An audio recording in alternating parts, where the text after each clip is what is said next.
大家好，今天给大家带来一个超级实用的夏日降温小妙招，如何在电风扇上装矿泉水瓶，轻松实现制冷效果，让你的电风扇秒变空调扇。在炎热的夏季，电风扇虽然能带来一丝凉意，但往往效果有限。而通过在电风扇上巧妙地利用矿泉水瓶，我们可以实现简单的制冷效果，让吹出的风更加凉爽。这种方法不仅简单易行，而且成本低廉，是夏季降温的好帮手。所需材料，在开始制作之前，我们需要准备以下材料：一台电风扇，一个或多个空矿泉水瓶，冰箱或冷水源，一条细绳或橡皮筋。制作步骤，接下来我们进入正题，看看如何制作这个简易的空调扇。第一步，将空矿泉水瓶清洗干净，确保没有残留物。然后将矿泉水瓶放入冰箱冷冻室进行冷冻，或者放入冷藏室进行冷藏。冷冻后的矿泉水瓶制冷效果更佳，但冷藏后的矿泉水瓶也能带来一定的降温效果。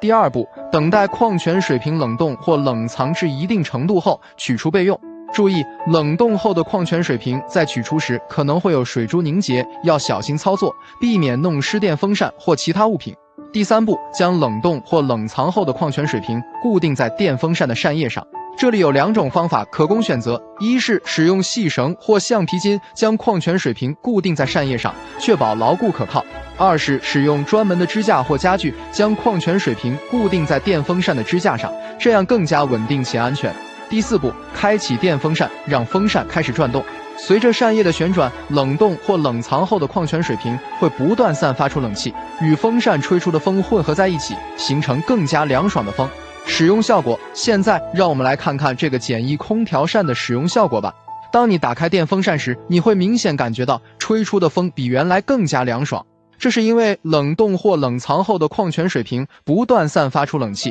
与风扇吹出的风混合在一起，形成了更加宜人的凉爽效果。同时，由于矿泉水瓶是固定在电风扇上的，因此不需要额外占用空间，非常方便使用。注意事项，在使用这个简易空调扇时，需要注意以下几点：确保矿泉水瓶固定牢固可靠，避免在风扇转动时掉落造成危险；定期更换冷冻或冷藏后的矿泉水瓶，以保持制冷效果；避免长时间连续使用电风扇和空调扇，以免对身体造成不良影响。好了，今天的分享就到这里了，希望这个简易的空调扇能为你的夏日带来一丝清凉。如果你觉得这个视频对你有帮助的话，别忘了点赞、分享和关注哦。我们下期视频再见。